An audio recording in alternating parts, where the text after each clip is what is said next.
That's coming through. Is that loud and clear? So I don't know what that was. That was weird. So it should be fine now. So yeah, apologies for that. So let's see if there's some bass as well. So it looks like it's coming through fine now. So anyway, what I was saying is welcome everyone. It's nice to see some lots of different faces from all over. What have we got there? So we've got Canada, the US, London, Scotland, Italy. So yeah, it's great. So I'm just having a look just to check. Yep, so we've got sound now. Don't know what happened there. So yeah, just carry on kind of introducing yourself in the chat. So today the masterclass is going to be unlocking rhythm. So it's a really important part of music really for bass players, for all musicians really. So I just want to go over that. So approximately an hour long this session will be. So the main part of the session I'm going to do basically do a masterclass on rhythm. And then I'm going to chat a bit about my course. So if you're interested after this masterclass, if you want to kind of pursue more about rhythm and study that more in depth, then hang on and then I'll tell you about the Rhythm Mastery course, which I'm launching tonight. And also after that, I'll do a Q&A session, so you can ask me any questions you've got about what we've covered in the session, about the course, or generally just about bass playing. So yeah, it's looking like it's all right now. That's good. Thanks for your help with that. If you've got any questions as we go through the session, then just put them in the chat. And I'll just check them all at the end. If I see anything pop up that's relevant, I'll answer it at the time, but I'll go back and check it all out. So feel free just to put them in at any time. So there's a lot of familiar faces there, but if anyone's kind of stumbled across this session, I'm Greg Hagger, so I'm a professional bass player and teacher. I run Greg's Bass Shed, helping bass players from many different areas of their studies. So welcome. So here we are. So first of all, I'll tell you a little bit about my journey. So I started piano at the age of 4. My dad taught me. I remember rhythm being a big part of that actually. If you do a classical instrument, then you do look a lot at the rudiments of music. If you do pop, you don't necessarily do that as much, but it's all about kind of written music and notation. And I remember my dad really going on about all the rests and making sure you come off on the rests and play the rhythms correctly. So that stood me in really good stead actually. Later on, so just kind of accurately playing rhythms, that was the kind of one of the most important part I think I remember of piano playing. So I luckily learned all that when I was a young child, so it's quite easy to learn then. And then I picked up the trumpet and played in the school. It was like a big band really. So I played trumpet in that, trumpet 2 and then trumpet 1. That was my first kind of experience with gigging. So we used to play kind of, I think it was basically 70 parties and retirement parties just because of the style of music. So that was kind of the first time I started thinking about pulse and timing and, you know, not dragging and, you know, where you place it. So that was kind of when I started to first think about time and groove really, even though I was on a brass instrument. But I think rhythm's relevant for everyone. So I learned a lot then about articulation and keeping all the rhythms crisp for that style of music. Then I picked up the bass and started playing in a blues band, and that was my first experience really with kind of locking in with the drummer, because it was a trio, just my friends. So we started, you know, we were still quite young then, but talking about music and groove and locking in and with the kick drum, that kind of thing. So I started thinking about that. Then I went to college. I was actually studying trumpet and jazz piano, but playing bass on the side, doing a lot of gigs. And I think one of the hardest bands I think I did was a fusion jazz rock thing, playing some really hard heads, like if you know Spain by Chick Corea, that kind of thing, trying to get these rhythms right. And then now I've got a pro career as a bass player, and I've got to say that out of all the aspects of music, rhythm's still the thing that we use a lot and think about a lot. So for example, if I go here, I'll show you, I did a session a couple of weeks ago for a friend, and this was kind of all the tunes were like this, very complicated. You probably look at it and it doesn't mean much, but if you do read music, you'll see all the time signature changes as we go through. It's quite unusual to change that. So the kind of meter of the pulse changes all the time. So to sight read, basically I have to turn up, run through it, have a quick run through, and then track. So I had no time to kind of really practice it. So I'd kind of quickly look through, and there are things like down the bottom here is like a 9/8 bar. So you've got to look at that and work out, obviously I've got experience, but I know that it's 3 groups of 3. So I work out what am I going to count there? 1, 2, 3, 1, 2, 3, 1, 2, 3. And then in the next 2/4 bar, 1, 2, 1, 2. Kind of, so I'm looking at that on a sort of pro level and still using my knowledge of rhythm still to kind of work these things out. So it's really important that you have the rudiments sorted, or you can't work anything out for yourself really, especially if you're just looking at a written rhythm. You don't actually have to read music, and my rhythm mastery course isn't a reading music course. It's to show you how to learn rhythm, but it's really handy if you can read a line of just notated rhythm.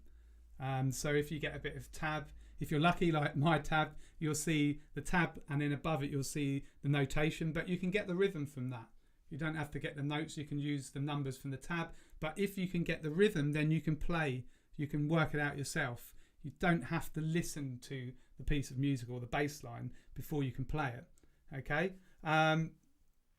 so I'm just checking here. Stephen's just said no sound, but it looks like it's going through, so maybe that's an old message. Okay, so the aims of this session, I just want to give you an insight into the core rhythmic foundational skills that you really need covered if you're going to properly groove. I'm going to talk a little bit about how to lock in with the drummer, and I'm going to explain a bit about placement, which is kind of where you play. It's quite a minute kind of detail here, where you play on the beat, behind it, slightly in front. These are important things that you need to think about that affect the general feel of the piece of music. So depending on what style of music you're playing in is where you kind of will place your groove. Okay, I'm going to address some common issues with rhythm. Thanks, Stephen. So yeah, you got it. And then hopefully I'll give you a bit more confidence with rhythm. That's the kind of idea about this, just to show you that it's possible. Some people say that they've just got no rhythm, but I don't believe that. It's just you haven't been shown it. So everyone can get up to a certain level with rhythm. Some people are naturally talented with groove and rhythm, but everyone can learn it. So a lot of the time, if someone feels that they haven't got a sense of rhythm, it's really because they don't know about the rudiments. So hopefully I'll kind of teach you that, and the course obviously delves into this deeply. Okay, I've only got like a short amount of time, but I'll try and squeeze in as much as possible. So these are common struggles that I normally find with students. So timing is a big one. Subdividing. So if you've got 16th notes and fast rhythms, and subdividing, you've got to work out how to subdivide a beat, because 16th notes, you've got 4 in one beat. So if you've got isolated ones like in a funky groove, you've got to work out where that falls in the beat. So I'm going to give you a system for that. And also you need to look at the bar as a whole, or measure as it's called in the US, but we call it a bar over here. So a bar means a measure. So that's just your kind of your segments that you've got in the bass line. So you need to know how to subdivide that as well. If you can't do that, then you really can't play the rhythm accurately. So again, that falls as sort of notated rhythms. Looking at a notated rhythm and trying to work out what it's telling you is normally a big problem. Another one is keeping the pulse. So getting lost. If you're playing a long groove, then a lot of people say that they kind of gradually just drift off and get lost. If you're playing a rhythm that doesn't start necessarily on 1, it's easy to get lost. If you're doing Latin music where the groove kind of goes over the bar line, it's very easy to get lost. It's off beats. If you're on the ands and you're not on the main beats, easy to get lost again. So it's developing this strong sense of pulse. That's very, very important. I'll show you how to do that as well. Locking in with the drummer, so that's really important. So working out, especially if you're having to come up with grooves and patterns, it's like, do you come up with the same as the kick drum? Do you not have to? When do you have to? When can you come up with a different pattern? How can you kind of come up with some different patterns that still interlock with the drummer? Those kind of things. So I delve into that quite deeply in the course, but I'll talk a little bit about it in this session. And then again, I've mentioned that already, but playing repetitive grooves, just trying to keep this groove going. Basically, that's normally kind of a bit of a struggle. So raise volume. Oh yeah. Okay. Thanks, Andre. Let's put this right up. Here we go. Don't know what's happened with the volumes today. I've put that right up. Should be better. Okay. So there's always some tech issues. I've run these sessions for a few years now. There's always something that's going wrong with them. So why rhythm is a secret weapon for bass players? Well, as the bass player, you can lay down the time. Okay, what I mean by this is a lot of the time people think, okay, I've got to the drummer sets the time, I've got to follow the drummer. But when you play at a high level, and you can do it yourself, if you're playing with some good musicians, you all lay the time down, you all take responsibility. So if you're just following, and in that, it's kind of generally you're playing a kind of weaker sort of bass line. You won't, the drummer will feel that. But if you're both driving the rhythm, you're obviously working together and listening all the time. But if you're both laying down the rhythm, then you can take charge of that as well. And you're kind of linking between the drummer and the rest of the band. So you've got the drummer's just time, the drummer's just doing time. You're establishing the harmony. So you're kind of working with, say, the harmony instruments like the guitar and the keys. You're laying down the root notes. So you're kind of bridging between both of those. The vocalist will kind of pull the time around as they phrase their melodies. So they're not so concerned about groove. They're phrasing the melodies on the top, and they're pulling the kind of time around a bit. That's kind of their role to phrase it nicely. So really, you're the kind of like the foundation of all of it, really in the kind of middle of it all. So if you're kind of really establishing the time as well, that's really important, and everyone will like that basically. So you can set the groove. The point I'm trying to get across, okay, you don't have to just follow the drummer. If you've played with a really bad drummer, you'll know that you have to set the time, and it's really difficult. You're trying to pull the drummer along. But in a way, if you're not driving the time, then the drummers have to pull you along. So it's kind of, it becomes a hard job. And also, an important thing about bass is that you can set the whole feel of the song. So what I mean by that is, if a reggae song, if you've heard the first, if you walk in and it's pumping out somewhere, the first thing you're going to hear is a bass line. And you're going to hear whether that's kind of sort of rushing or sitting back. And that gives reggae is a typical example. It gives it its kind of laid back feel. So when you've got the beat there, the bass can kind of be pulling it back slightly without dragging, but you're kind of just pulling it back. So it's a kind of very slight difference there. But I'll talk more about that in a minute. Okay. So first of all, what you have to do is look at rudiments. Okay. So these are note lengths and rest lengths, and I don't expect you to just look at that. If you haven't really looked at this before, I don't expect you to look down the list and then learn it like that. You learn what these note lengths and rest lengths are by practicing in rhythms.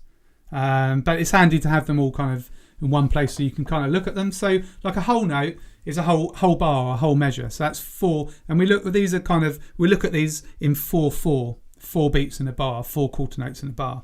So a whole note is 1 beat, half note 2 beats, quarter note 1 beat, eighth note half a beat, 16th note quarter of a beat, and each note has got its relative rest. Okay, so if you look at that, there's only 5 of each to remember, 10, but you get used to it when you start using them. There are British names for these: crotchet, quaver, semi-quaver. Okay, but I tend to use American names because really we kind of use those over here now for sort of pop and jazz. It's only really classical musicians that use kind of the old English names, and they don't really make sense. So I think these do mathematically make sense. So I use these. But if I slip into saying a quaver or a crotchet, then you know why I've slipped into that, because that's the kind of way I learnt really. But when you can join up the notes. So if we look back there, just look at the 8th note, go back. So the 8th note there, okay, that's a single 8th note. If you join it up, join 2 8th notes, you get that. If you join 2 16th notes, you've got 2 lines at the top. Okay, so that's the difference between a 16th note and 8th notes that are joined. Now, the top of the line can be at an angle, it can be flat. People write it in different ways, okay, so it doesn't really matter. The important thing is seeing whether it's got 1 or 2 lines. Now if we look here, we've got an eighth note and 2 16th notes. So that's how we do that. So you can see these 2 16th notes have got the double line, the eighth note. So that makes one beat because you've got half a beat and 2 quarters. So that makes a beat. 2 eighth notes makes a beat. 2 16th notes make half a beat. So 4 16th notes make a beat. Okay, so that's just how you see them joined together. You can join up to 4 eighth notes or 4 16th notes together. You don't join more than that because it just looks complicated to read. So we'll just look a little bit about subdividing. So if you look at that pattern up there, so I've just written it all in the same note. So you don't have to, we're not looking at pitches or anything like that. We're just looking at rhythms. So in the course, I've just notated rhythms like this, just on a single line. That's actually a D. So what we're going to do is going to clap it first, but you can play it. You can just play it on the D on the 5th fret of the A string. Okay. So that rhythm there, just take a look at that. So first of all, you've got your bass clef, and then there's the 4/4. 4/4 just means 4 quarter notes in each bar. Okay. And you can divide those quarter notes into smaller notes, eighth notes and 16th notes if you want to, okay? But it just means they're fundamentally 4 main beats in the bar, and that's a bar line in the middle, okay? Or a measure line. I think you call them bar lines. So if you have a look at that, look at the groupings. So the thing about notated rhythms is they kind of make sense written down. You try and group them so it's easy to read. So if we look here, there's the notes in case you forget what they are, but that's a quarter note, that's 1 beat.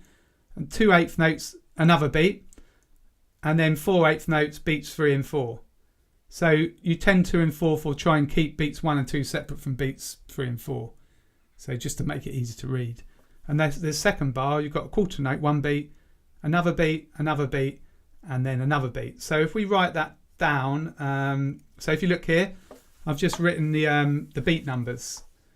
So if you've got a rhythm and you want to subdivide the bar, just write the beats above. Just work out what they are. It's quite mathematical in a way, but you'll want to do that first of all, and eventually you want to not do that because you don't want to have to do that for every single rhythm. But when you're starting to read rhythms, just write the beats above like this. Okay, I'll talk more about that in the rhythm mastery course, and we sort of go through this systematically in the course. So what I've done here is I've added the ands on. So for eighth notes, we just say and. So 1, so that's a whole beat, and then 2 and 3 and 4 and 1, 2 and 3 and 4 and. So interesting here, 4, there's nothing there.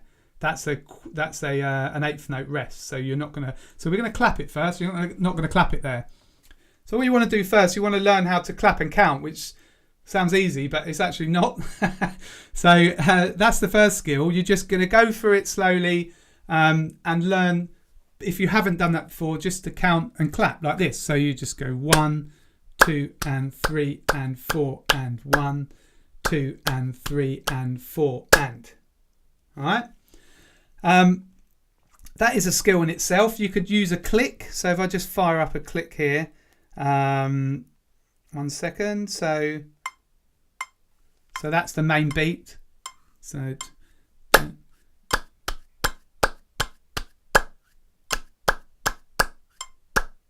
all right, so that last beat you're not actually on. But first of all, the best thing to do really is to clap and count. All right, so you can do it as slowly as you need to first of all. So like this, so 1, 2 and 3 and 4 and 1, 2 and 3 and 4 and. All right, try that with me. So I'll give you a 3, 4 in, all right, and then we'll just start and just see how you get on. Remember, no one can hear you, so you can mess it up. So you just do it at home, apart from if anyone else is in your house, obviously. So if you want to try count along, do it as well, and you'll see it might be a bit tricky. Okay, so ready? I'll give you 3, 4 in. 3, 4, 1, 2 and 3 and 4 and 1, 2 and 3 and 4 and. So it's really a kind of coordination thing, really. You might have found that you've accidentally clapped on 4 because we're quite programmed to kind of hit the start of the beat. So it might take you a little while. So then what I'll do then, if you'll find that difficult, is after this session, just break it down. So just do the second bar, 1, 2 and 3 and 4 and. Do it really slowly and then just gradually speed it up. Now you can play that, like I said, so on a D. Okay, so 3, 4, 1, 2 and 3 and 4 and 1, 2 and 3 and 4 and. It's a bit different when you play it because the note carries on. So if you've got these quarter notes, you have to carry the note on until you hit there. All right, but that's the one place there's silence in that. So you have to mute the note as you hit 4. So if I do that bar, 1, 2 and 3 and off and. All right, there's got to be silence on the 4. 1, 2 and 3 and 4 and. All right, so when you're learning grooves and rhythms and you're playing it, make sure that there's silence when you've got a rest. Okay, so you get into that good practice of playing the rhythm accurately. Okay, so that's basically an 8th note groove. Okay, in the course we've got hundreds of these. This is like 120 examples, so we get practice with lots of different grooves. But I'm just going to go through it quite quickly and go to a harder groove straight away. So I'm not expecting you to be able to jump to this if it's new for you. This is a 16th note groove, so we're introducing 16th notes. So again, just have a little look at that and see if you can work out where the main beats are in each bar. Okay, well, actually, yeah, 2 bars are the same. So you only need to look at the first bar because the second bar is the same. See if you can work out where the main beats are.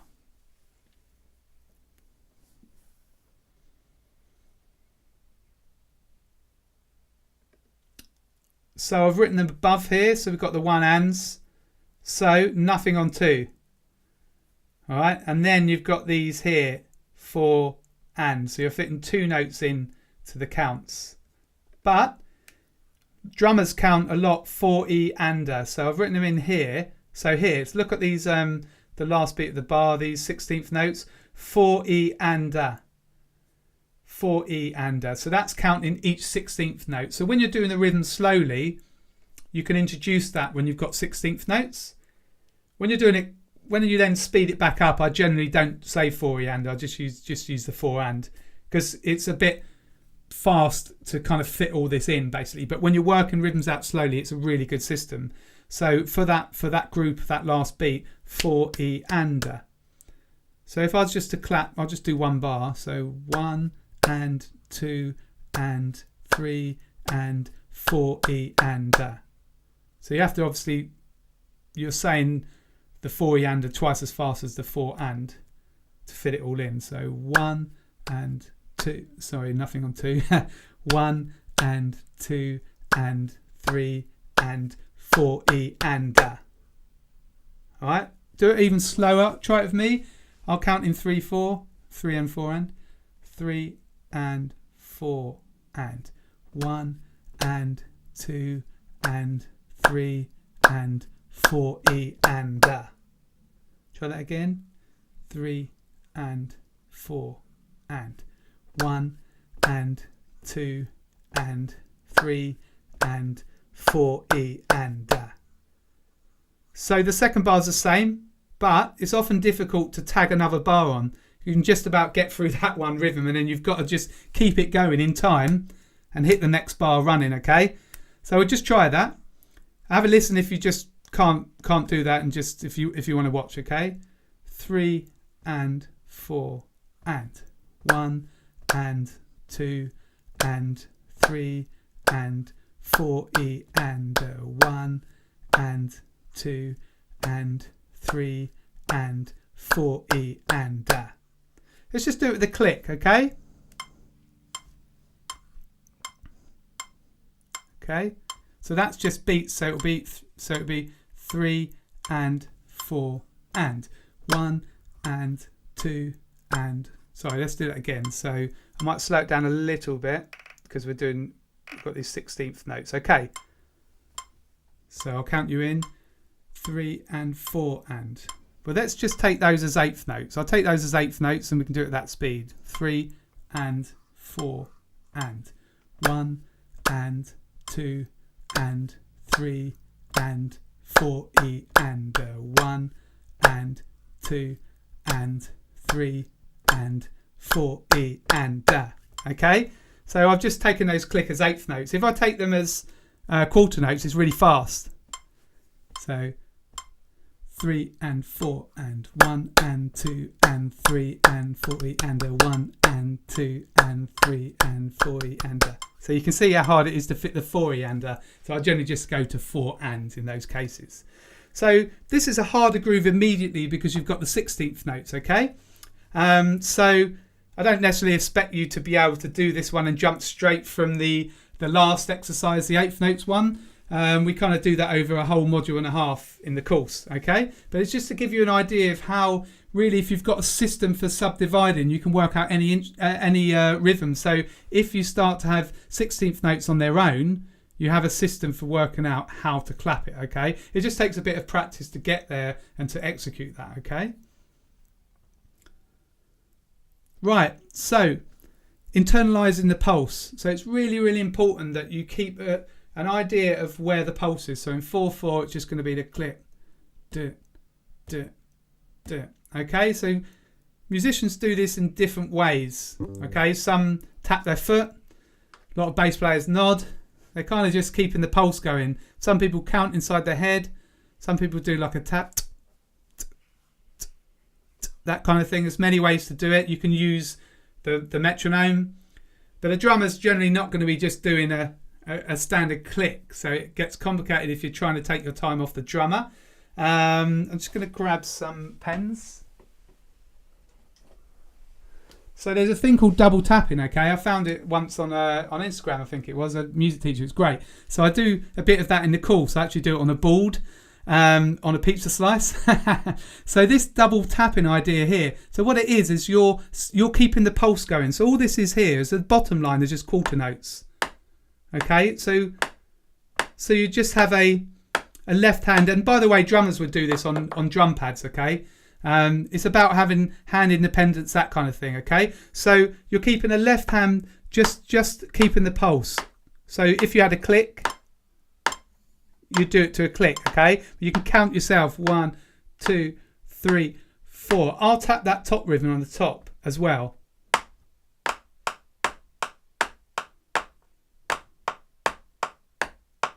Okay, so I'm tapping the top rhythm with my right hand and the bottom rhythm with my left hand. Now, some people, when they try that, can do that. A lot of people just can't do it because it's hand independence, okay? Drummers have to kind of, you know, if they're starting out with drums, learn how to do that. It's really, really good because what you're training yourself to do is you're training yourself to keep a pulse going. So you've almost got to have that automatic. So you're kind of doing that. That's really automatic. And then you can focus on the rhythm. So you can do that on anything, a table, a tray. You could even, if you've got drumsticks, tap it out. Lots of drummers do things like that on those pads and on those drum pads. If you just can't do that, first of all, if you find that too hard, then just work up to it. So just use, so what I would suggest first is just do quarter notes in both hands like this. 3, 4. So I'm just tapping both.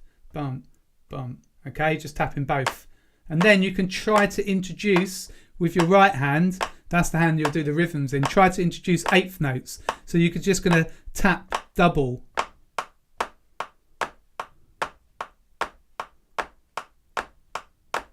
Back to quarter notes. Okay, so I realise you can't really kind of see it very much here. But that's a really, really good exercise to do. So even if you just see a top rhythm, you can introduce, you don't need to have the bottom line written, you can just introduce that. You can just start tapping away yourself. And then that kind of takes the place when I'm doing a groove. Sometimes if I'm playing a hard groove, I'll tap my foot. Okay, and you're kind of doing the same thing as that really. Just tap my heel, something like that. Nod my head. And it's really, really important because if you're not playing, say, on the first beat of the bar, it's very, very easy to lose where that beat is. Okay. So Sam just asked the question: will the lesson be available on paper? I'm assuming you mean this. Yeah, I don't mind sharing these notes with you after the session, so you can kind of have a go at this. But there'll be a replay of this, so you'll be able to see it up on the screen as well. So that's double tapping. And so in Rhythm Mastery course, in the first 3 modules, there's some double tapping at the end of each module. Okay, if you master that, then you really are teaching yourself to have this inner sense of pulse. So this is where it becomes really important. Okay, this groove here, it's just a groove I sort of came up with.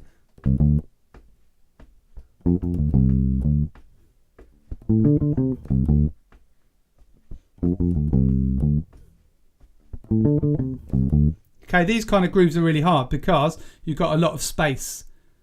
So if you don't have a system for subdividing the bar, you're just guessing where that comes in. Desperately, maybe listen to the drums, trying to guess where that comes in. So I'm actually tapping my foot. You might have heard it there. So I'm kind of keeping just something going there. If I play there's a drum loop that goes with this. If I just play this, and you can just hear, I'll just loop it a bit.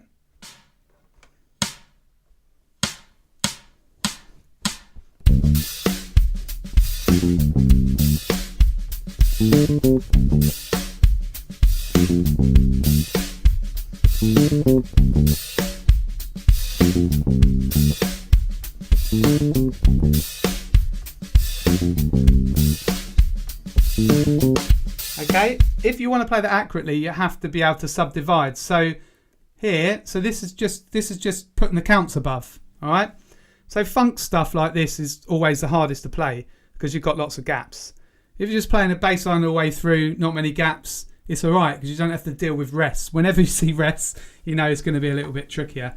So the way I think about this is I kind of just do 2, 3, 4, and then I kind of think I'm in on 4 doing it. So 1, 2, 3, 4. Okay, 1, 2, 3, 4. And then you know you're on 4, so you've got to be doing something in between, tapping your foot, doing something to kind of keep that pulse going. 2, 3, 4, and then we come to 4. All right, that's a hard groove. It's pretty hard to play that groove and count through it actually, because what's happening here, and don't worry about this, is a bit more complex. But and again, I deal with this in the course, but this is a tied note. It goes over the bar, so you're not actually playing on 1. That's why there's no tab underneath. You're just tying, so you're actually coming on one hand. So if I do it with a click, 2, 3, so if you listen to when I get to this note here, which is a C, you'll hear a click afterwards before I play this D. Yeah, but that kind of rhythm is just easier to learn it. Just learn the kind of sound of it. Ba ba ba ba ba ba ba ba ba ba ba ba ba ba. Okay. Anything with ties over the bar makes it difficult. It makes it difficult to place that note. So after that, I count 2, 3, and you've got to come in on the and. 2, 3, and. Okay. 4, 2, 3, and. So if I was learning that, if I was finding that tricky, I'd just break it down. I'd learn the last little bit. Okay, clap it. Ba ba ba ba. Ba 4 and 1. I was what? Ba da da da. 4E and 4E and.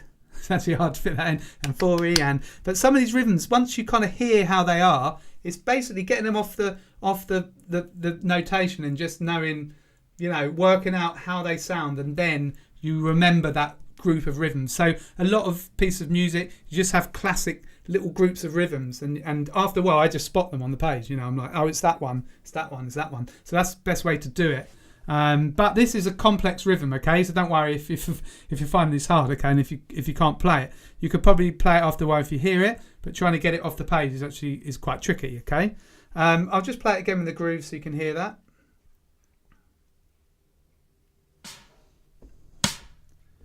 One, 2.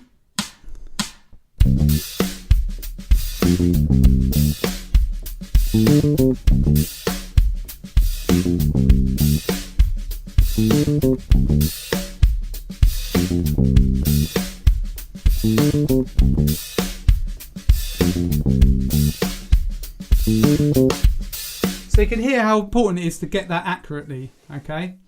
So if you know the rudiments, you can learn to play stuff accurately.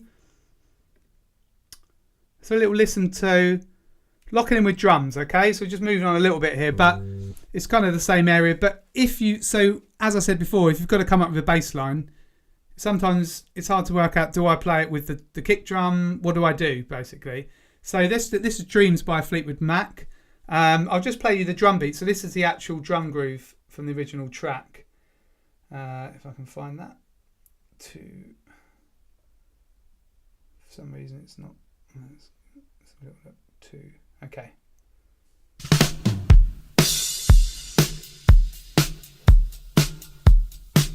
So it's a pretty nice, solid, standard rock groove, really. Okay, and the bass line, well, I'll just play it with it. Okay, sorry.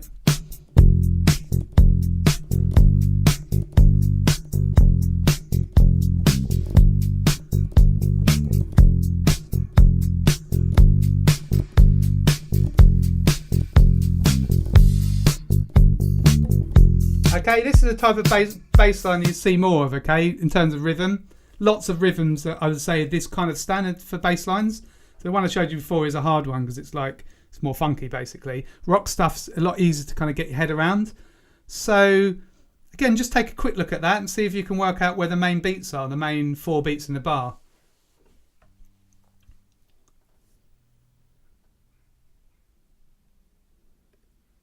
So I've put them here. So I've put the ands in. 1. So what you're really doing is you're playing on 1 and 3 with this little pickup. 1, 3, 1, 3, 1, 3, 1, 2, and 3, 4, and so you're kind of,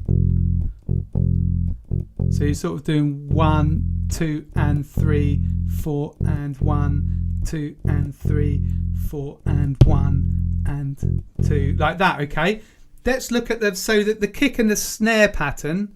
I've just written it here. So the kick is the bottom one. So the kick is just on 1 and 3.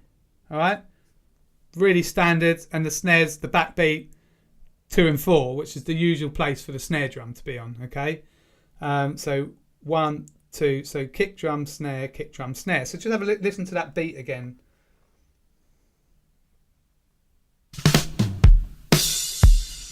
Boom. 1, 3, 1, 3, 1, 2, 3, 4, 1, 2, 3, 4, 1, 2, 3, 4, 1, 2, 1.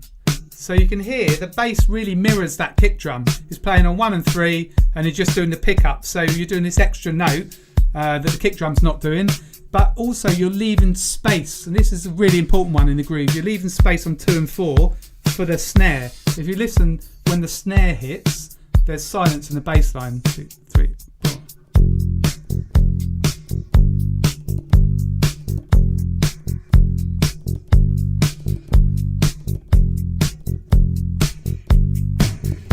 So it fits really, really nicely there. Okay, you're just locking in really, really nicely. It's very, very solid groove from bass and drums because of that. And there's some little added rhythmic interest things here. So in these 2 bars. Okay, so you're actually playing on 4 and there, okay? And you don't on the first 2 bars. So you're just adding a little bit of variation. But that really mixes it up nicely. I'll do it again.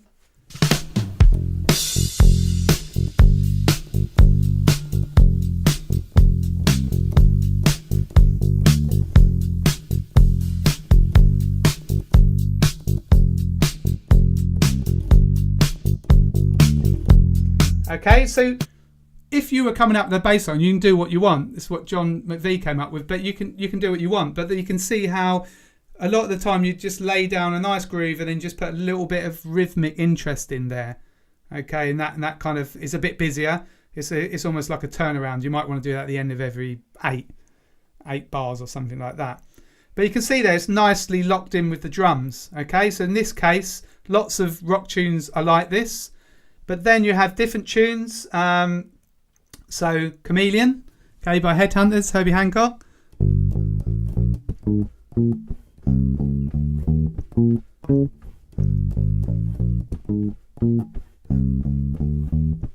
But there's some kind of muted notes.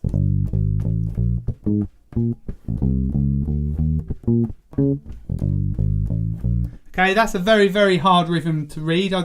It took me a while to even notate it, work out what the rhythm's doing, because this is kind of this note here, the second note is on the last 16th note of the beat. So it's like half a beat with the 8th note, a quarter of a beat with the 16th note rest, and then a 16th note. So that's why it's got that kind of nice funky like that. Okay.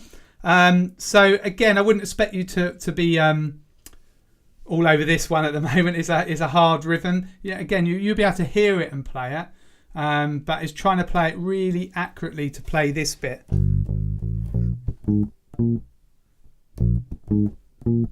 All right. Often these muted notes give you a little bit of kind of timing, help the timing. So I'm kind of like doing a bit of a muted note on the end. It kind of helps stabilize the groove a bit. But let's look at what's really interesting, the drum groove. Let's have a little listen to that. I've got the original one as well for this.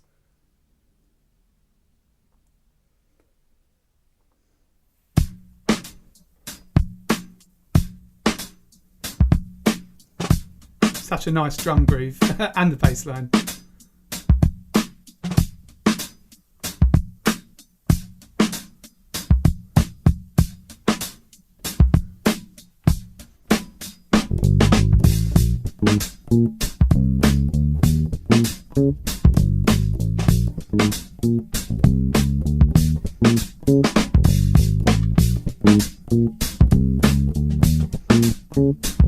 So that one, really, they're kind of playing off each other.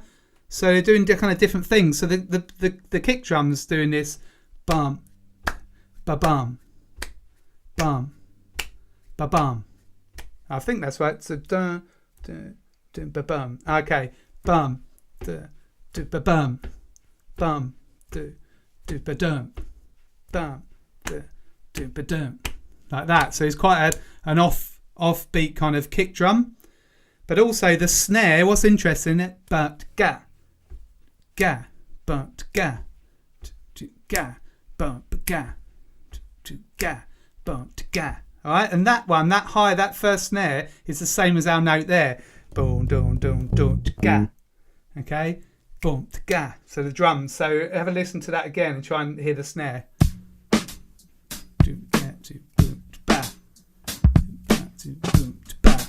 Like that, and then boom, bam. Okay.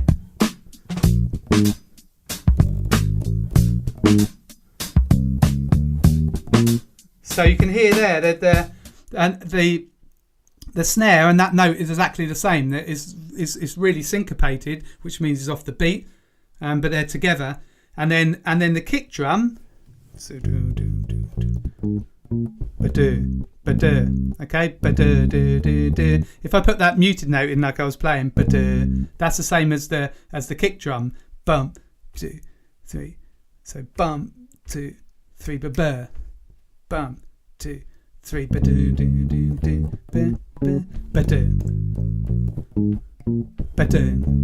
okay, so they're all locked in there. It's a very complicated rhythm. Have another little listen, okay, and you'll just hear it all interlinking.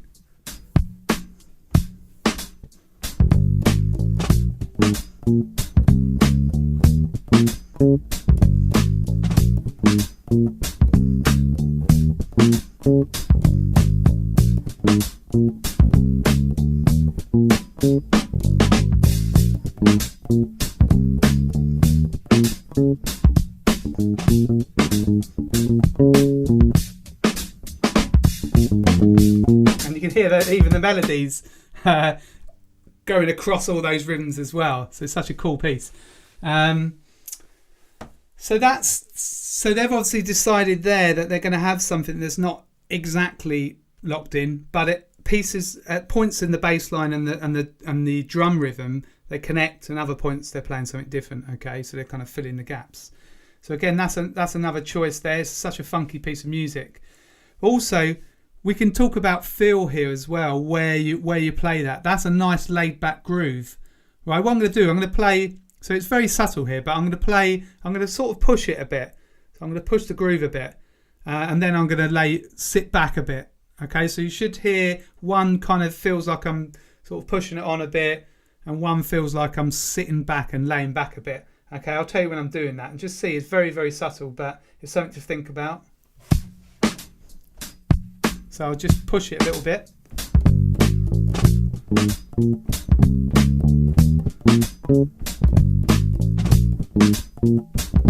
And then I'll lay back.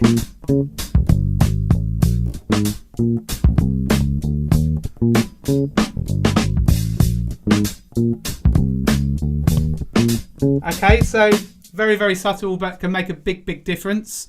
If you hear something if you're a loud gig, you can really hear what the bass player is doing with their feel. Okay, for example, if you're playing like a jazz walking bass line, you definitely want to push that and keep it driving.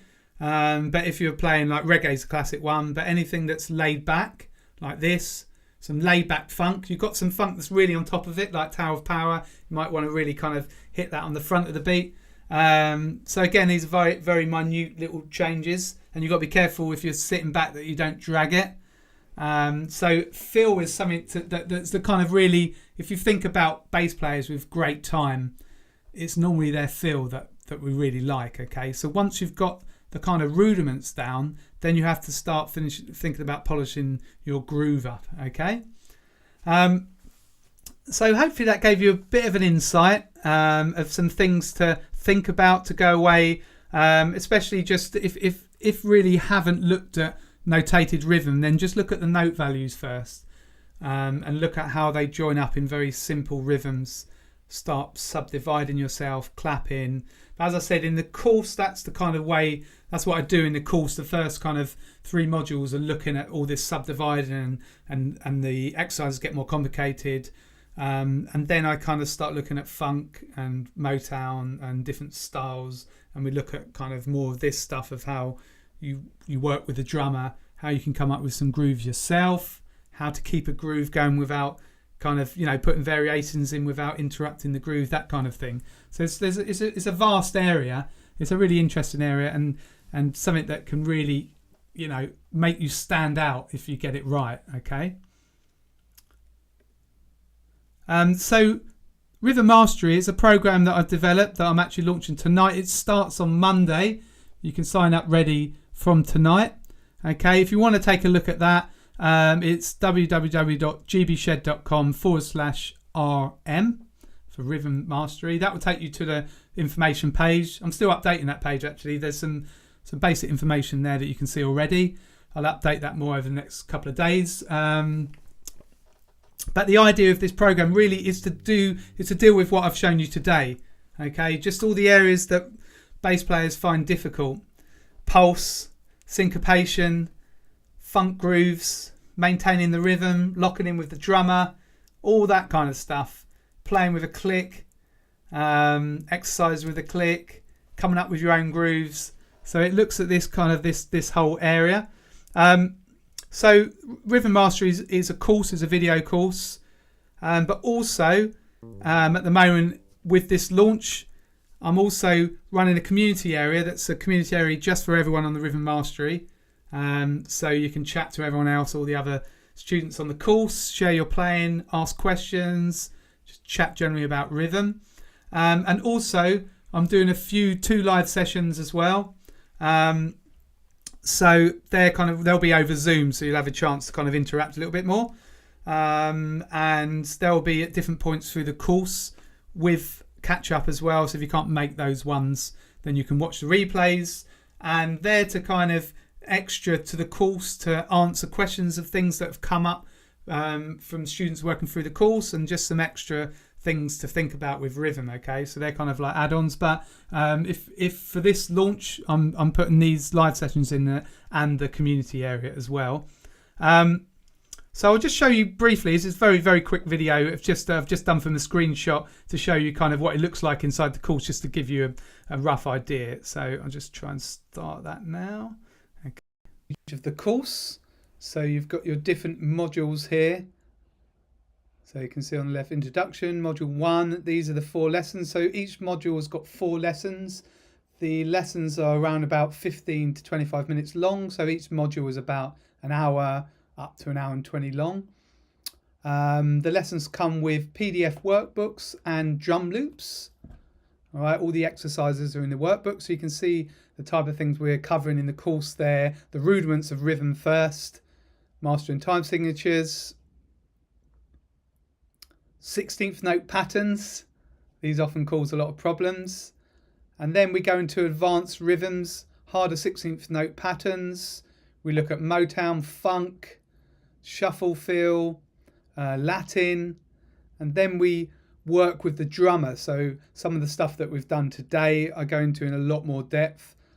Placement, where you sit in terms of the beat, how you lock in with the bass drum, that kind of thing, and then the summary. Okay, so 6 modules. There might be a bonus module as well. I'm looking at that at the moment about how to notate rhythms.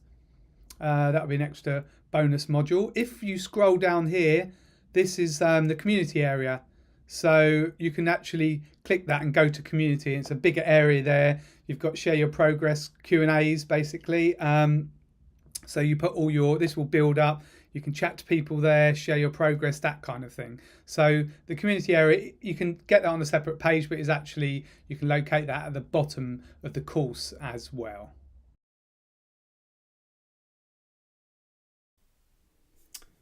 Okay, so hopefully that gave you a little idea of what it looks like in there. I was laughing at sort of Stephen's comment. Oh, okay, that hurts my head. I think you just mean the whole thing that I've just covered. So it's quite hard to kind of, actually it's quite hard to kind of present a sort of half-hour, 40-minute thing all in one go, because basically I've done all of that in a whole course. But hopefully you've kind of taken away that you need to get this kind of the rudiments correct first of all. Okay, there's no point trying to groove and do all the extra stuff if you just can't accurately play each rhythm. So it's basically learning a process to be able to do that, and then you can just work out any rhythm. You might take a little while to execute, to be able to play it and clap it, but it's basically having a system in place to help you to work it out. Okay, so then you're not blagging it and playing a rhythm half-heartedly because you don't really know how to kind of phrase it, or if you've got rests, where to come back in again. So that's kind of that's hopefully what I've given you confidence to know that you can learn that. So the course, I release a module a week. So the course starts on the 28th, which is Monday, and then I just release a module each week. Now, the idea isn't that you necessarily keep up with this schedule. You could even just get the course and start in September, whatever. It doesn't matter, because once all the modules are released, you've got the whole course for life. You don't really want to work through it quicker than a module a week. And I wouldn't even suggest, it might be a bit much doing a module a week. But then you've just got it all. So that's the kind of schedule, but it's not really meant to be a schedule for you, the pace that you work through the course. Everyone work through it at a different pace. That's the kind of luxury of having a video course, is that you can work through it without a time limit. So people often ask, how long does it take me to do the course? Well, if you did a module a week, it would take you 6 weeks, but I wouldn't really expect you to do that. You want to take your time with it, really. So it's just up to you, really. So these are live session dates. They're at 7 p.m. UK time, same time as now, but there will be replays available. And what I'll do, I'll put the replays in the course. So if you can't attend, then you'll have lifetime access to those 2 sessions as well. So you'll be able to view those afterwards. Okay. So yeah, you can sign up as from now, but then it will just start on Monday from basically 6 a.m. UK time. It will be available. So for those of you who are later time, it'll be available when you wake up. As for all my courses, I always do a money back guarantee, because I know sometimes, especially if you haven't done an online course, you might just be unsure whether you can learn that way. Sometimes people just end up in the wrong course. I think it's probably hard to end up in the wrong course with a rhythm mastery, but sometimes people do. They just end up in the course and they're like, I can't do this, or, you know, if that is the case, within the 30 days, you just email me and I'll just refund you in full. So it's a zero risk. That's how I kind of I don't want you to feel that you're taking a risk if you're unsure. I'd rather you just went in, had a look, and if you just really don't think it's for you, or it's not how you expect it, then no questions asked, I'd kind of refund you. So you've always got that kind of guarantee for all the courses, basically. So, it says, looks like the date is wrong. Thanks, Terry. Let's look at those dates. Friday, 5th. Yes, that's meant to be the 15th of August, that first session. So thanks, Terry. Yeah, so that's Friday, 15th of August. And the September's one's correct. But yeah, thanks. Thanks as well, Dee. So thanks for letting me know. So yeah, that's the 15th of August. Okay, I'm pretty sure that's the right one. I've just put the wrong month.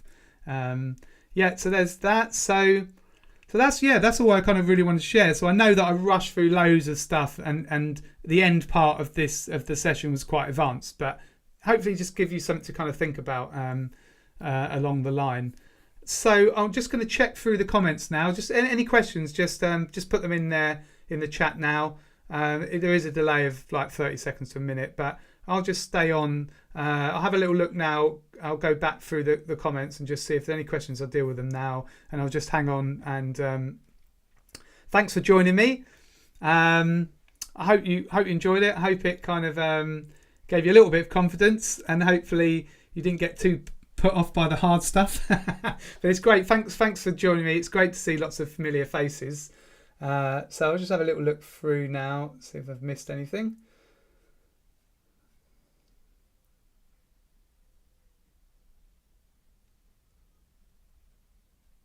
Oh yeah, lots of no sound, so I'm glad I got that sorted. Thanks for letting me know that.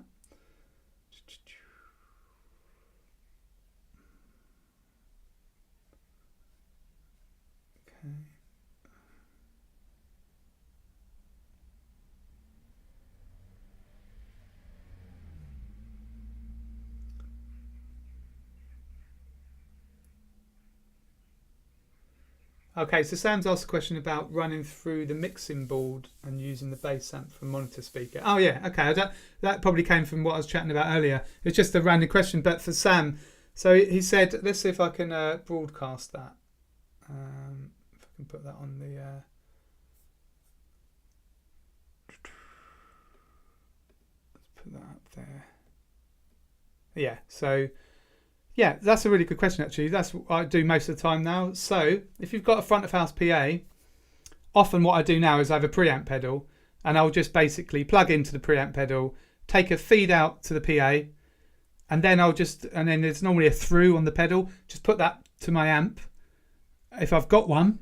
Some gigs I don't do. So I did a gig on Sunday, massive arena gig. I didn't even use an amp there. I've just had in-ears and went straight to the PA from my pedal. But if I'm on a smaller venue and I want to have a little bit of on-stage sound, and actually I didn't do it on Sunday because there's an orchestra as well, so they don't like it. But if I want some on-stage sound, I'll do with a kind of connection. My band, there's 4 of us. Then I'll just take a through, go back to the amp, and I'll just purely use the amp for a bit of monitoring on stage for the rest of the band as well. Just give a bit of bass sound. So yeah, I do that quite often now. Sound kind of like that, as long as you don't like pump your amp too loud. So yeah, that's what I do for that, Sam. See if there's anyone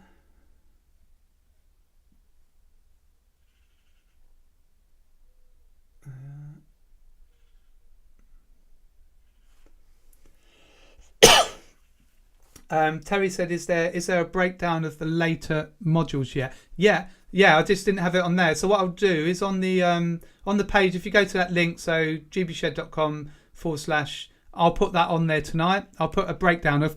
I'm just making up a module by module kind of course summary. I'll put that there so you can see those ones because they're already recorded anyway. So I just didn't show you those. Haven't been published actually in the course. So yeah, there'll be a breakdown of later modules. So I'll put that on the landing page. So Steve said, yeah, that's very, very true there. I nearly banned Steve instead of broadcaster Steve. So I'm trying to put that on there. That's not coming on there. There we go. Yeah. That's a really, vitally important. Some people say rhythm first. Rhythm's always the hardest thing, really. Even if I think even now with my pro work, if I see something that's really tough, it's generally going to be because of the rhythm. Sometimes you've got some really high written notes and you have to kind of work out what they are quickly if they're very, very high. But invariably it's rhythm. And if people are practicing things, even at our level before you're going to record them, we're generally working on rhythm. So it is vitally important to get it right. There we are. So Norman there, thanks for the course. A lot of information. Yes. So here we've got this. Yeah, a lot of yeah, you can watch this later. So if you just go straight on the channel where you found this one, there should be, the replay will be up as soon as I kind of come off the session. Pretty sure it's there. If not, I'll make sure I edit it and throw it back on. But you should just be able to go to the Greg Space Shed YouTube channel and find the session. But I will send an email out to everyone tomorrow, just letting them know that replay's there, and then just links of this page. So I'll be putting a few more things on that information page tonight. So that's Miriam as well said, will the masterclass always be available? So yeah, this one will always be available on the channel. So it'll just be under, if you want to find it at a later point, just go onto the Greg Space Shed channel. You'll see the playlist just under live. Just look on the live one. You'll find all the other live masterclass as well. You might want to check those out. There'll be some interesting ones there. Yeah, so let's look at, this looks like Stephen's one, looks like a fun one. And instruct to play every note wrong in Happy Birthday. Yeah, yeah, that's true. Yeah, it's true. It's the rhythm a lot of the time that kind of that you know the song from, basically. So we used to do stuff where we used to just clap rhythms and someone had to guess the song, which is quite interesting. I think that's all. So Norman, yeah, thanks. I think that's all the someone sent a message there for that.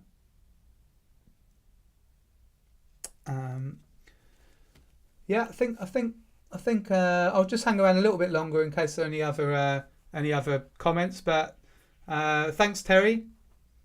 Good to see you. It's great to see everyone. Thanks for coming along. I should just do some more YouTube. I used to do a few YouTube lives just on a Friday night.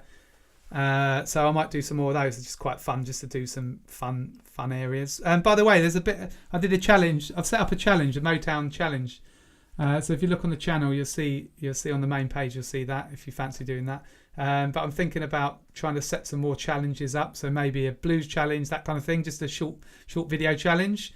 But within the membership, I also do like a long monthly challenge. So if you're interested in doing a monthly challenge, you might want to look at the Bass Masters membership as well. But I'm gonna do a kind of promo for that soon. So that might be something that you're interested in as well. Let's have a little look. Thanks everyone.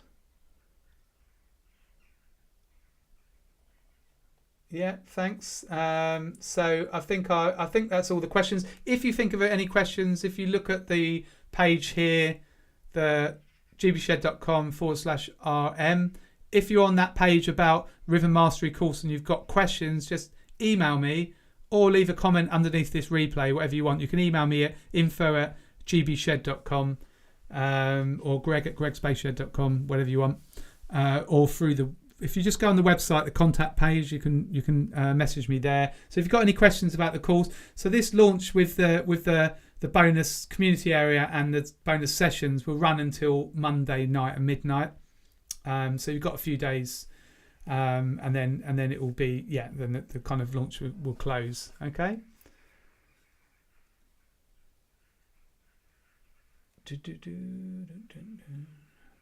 Yeah. So Dee. So yeah. Thanks. I can't remember if it's Delia or not. I remember seeing your email before. I think we might have had a message, but will I be offering feed? Yeah. So the community area, there'll be like a share you're playing in the course. So if there's anything that you want to get feedback from me and everyone else, you can always record little rhythms from the course and just ask for feedback. So that's something that we can do. Okay. But so that I think you mean for rhythm mastery. Okay, if there's for the challenge, that for the general challenge, then obviously I will look at that and give some feedback as well. So whatever, both of them, yes, I give feedback. I think feedback's really important. I mean, that's why one-to-one lessons are really good. But if you can have a feedback facility on your learning with a video course, then it's great. Kind of, you can get someone to check it over. Then that'll be part of it. Okay. Thanks everyone. Now I appreciate you coming along. I think that's all. I'll just I'll turn the camera off and the sound off, but I'll just keep it open for a little while. So if you've got any questions that are taking a while to come through, then please just keep them in the chat. And if not, everyone else, it's nice to see you all. Have a good weekend, and then hopefully see you in Rhythm Mastery. Great.